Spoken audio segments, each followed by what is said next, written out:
बारामासा की चुनावी यात्रा के बीच हम आपको एक ऐसी इम्पॉर्टेंट जगह से रूबरू करवाने जा रहे हैं जो दुनिया भर के कंजर्वेशनिस्ट और प्रकृति प्रेमियों के लिए एक बहुत ही महत्वपूर्ण जगह है।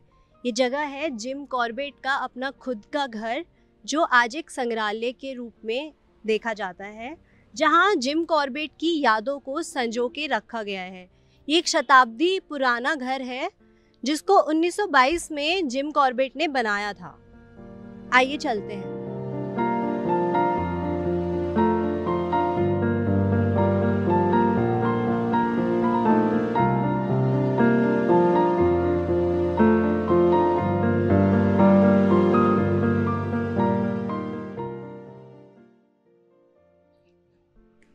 यहाँ जिम कॉर्बेट का एक इंट्रोडक्शन भी लिखा हुआ है। जिम कॉर्बेट का असली जो नाम था वो एडवर्ड जेम्स कॉर्बेट था, लेकिन दुनिया भर में वो अपने निकनेम जिम कॉर्बेट के नाम से जाने जाते हैं। जिम कॉर्बेट जो थे एक बहुत ही प्रोफेशनल हंटर थे। उन्होंने बहुत सारे जो मैन ईटर जंगली जानवर थे उनका शिकार किया है, और उनके इसी जंगल के और नेचर के प्रेम ने उन्हें एक संवेदनशील नेचुरलिस्ट में कन्वर्ट कर दिया था।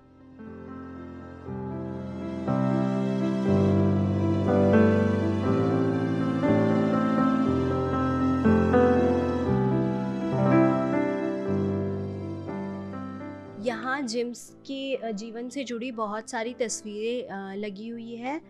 ये है मैरी जेन कॉर्बेट, जो जिम की माँ की फ़ोटो लगी है। यहाँ जिम के पिता की फ़ोटो है, क्रिस्टोफर विलियम कॉर्बेट।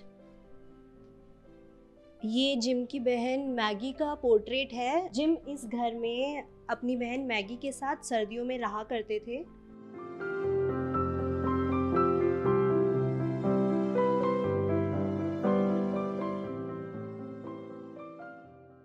यहाँ लिखा भी है कि जिम ने भारतीय रेलवे में भी, जो उस टाइम का ब्रिटिश इंडियन रेलवे था, उसमें भी उन्होंने काम किया है। वो उसमें एक ऑफिसर के बतौर थे। जिम एक ब्रिटिश इंडियन आर्मी ऑफिसर भी थे, और इसमें लिखा है कि 1917 में जब वर्ल्ड वॉर 1 हो रहा था, उस टाइम पे उन्होंने 500 कुमाऊनी जवानों का एक दल बनाकर वो फ्रांस में लड़ाई के एक अभियान पे गए थे। उसके बाद उन्हें अफगानिस्तान भी भेजा गया।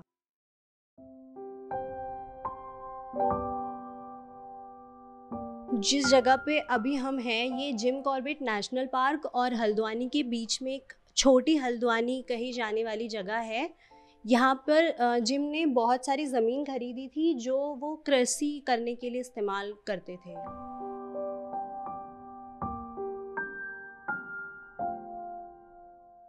यहाँ एक रिप्रेजेंटेटिव पेंटिंग भी लगी है जिसमें दिखाया गया है कि कैसे जिम ने एक मैन ईटर टाइगर का शिकार किया हुआ है, और इसके नीचे लिखा है कि जिम ने अपने जीवन काल में लगभग 50 बाघ और 250 जो मैन ईटर तेंदुए थे उनका शिकार किया है, जिनमें से कुछ के नाम भी लिखे हैं। चंपावत, मुक्तेश्वर, पनार, रुद्रप्रयाग जैसे तमाम 10 और मैन ईटर तेंदुए के नाम यहाँ मेंशन्ड है।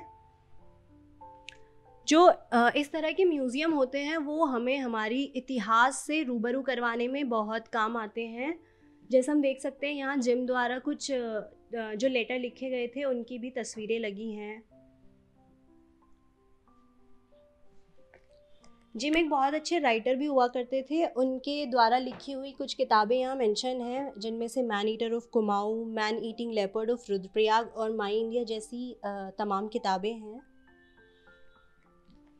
यहाँ जिम के साथ काम करने वाले उनके कुछ साथियों की तस्वीरें भी लगी हैं, जिसमें उनके ब्रिटिश और इंडियन एसोसिएट्स जो थे वो सब हैं।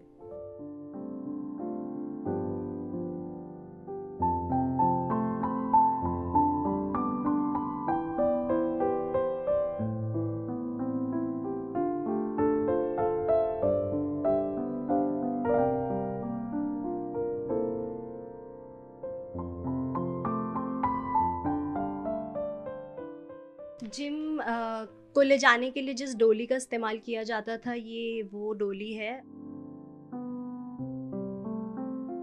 और यहाँ जिम के जीवन से जुड़ी कुछ चीज़ों को भी संजो कर रखा गया है। उनकी टोपी, उनकी चाय का कप, प्लेट्स और ऐसी तमाम चीज़ें।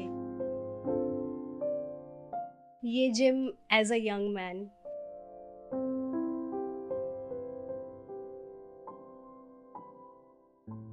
जिम द्वारा लिखी गई किताबों को संजोकर रखा गया है, जिसमें जिम कॉर्बेट देवी शेर और कुमाऊं के नरभक्षी रुद्रप्रयाग का आदमखोर बाघ जैसी किताबें हैं।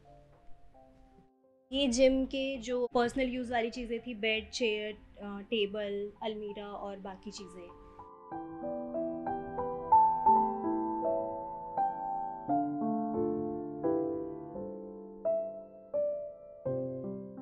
यहाँ आप देख सकते हैं जिम ने एक 50 पौंड की मछली को पकड़ा हुआ है, और ये जो तस्वीर है वो नैनी झील की है।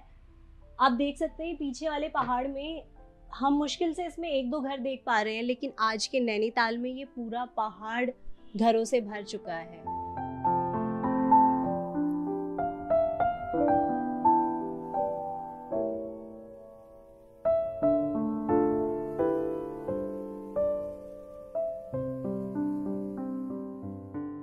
ये एक मैप बना है जिसमें उन जगहों को पॉइंट आउट किया गया है जहाँ पर जिम ने जो मैन ईटर्स थे उनका शिकार किया है।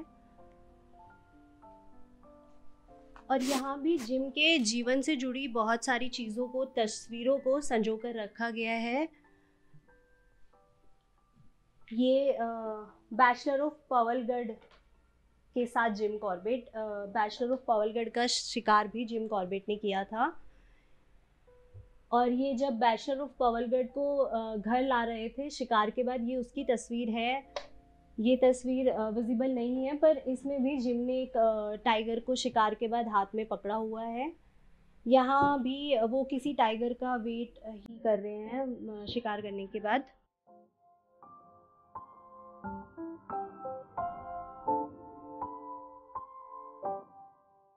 ये कुछ चिट्ठियां हैं जो डिप्यूटी कमिश्नर ऑफ गढ़वाल ने कॉर्बेट को लिखी थी।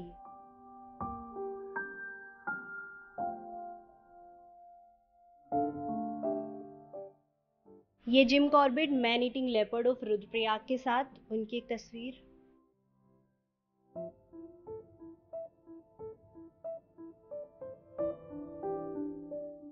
ये सारी तस्वीरें भी जिम कॉर्बेट और उनके शिकार से जुड़ी हुई हैं।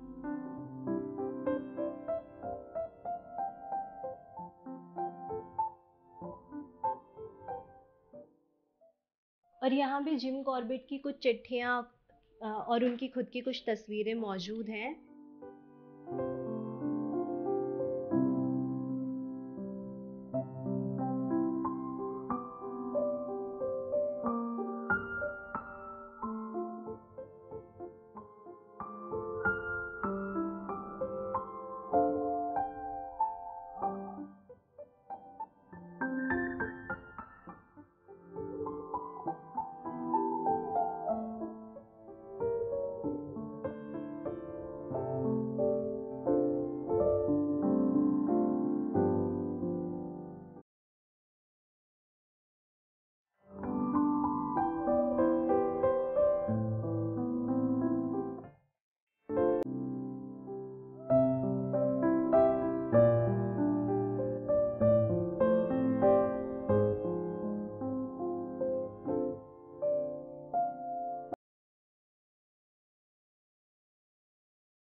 हाल ही में मौजूदा सरकार जिम कॉर्बेट नेशनल पार्क का नाम बदलने का एक प्रस्ताव लेकर आई थी, जिसने दुनिया भर के जो नेचुरलिस्ट थे उनको बहुत निराश किया। जिम कॉर्बेट का नाम आता है तो नैनीताल का नाम आता है। नैनीताल में 1875 में जन्मे जिम कॉर्बेट के जीवन का जो महत्वपूर्ण समय था वो उन्होंने यहीं उत्तराखंड में यहाँ के समाज और प्रकृति के साथ बिताया, और यहाँ के अनुभवों से उन्हें दुनिया भर में पॉपुलैरिटी मिली। अगर उत्तराखंड के महत्वपूर्ण 100 लोगों की एक लिस्ट बनानी हो तो जिम कॉर्बेट के नाम के बिना वो लिस्ट अधूरी है। तो दोस्तों, बारामासा ने आपको इतिहास के एक महत्वपूर्ण चैप्टर से रूबरू करवाया और हम ऐसे ही और प्रोग्राम्स भी लाते रहेंगे। उसके लिए आप हमारे सोशल मीडिया को फॉलो कर लीजिए और हमारे यूट्यूब चैनल को सब्सक्राइब कर लीजिए। देखते रहे बारामासा। धन्यवाद।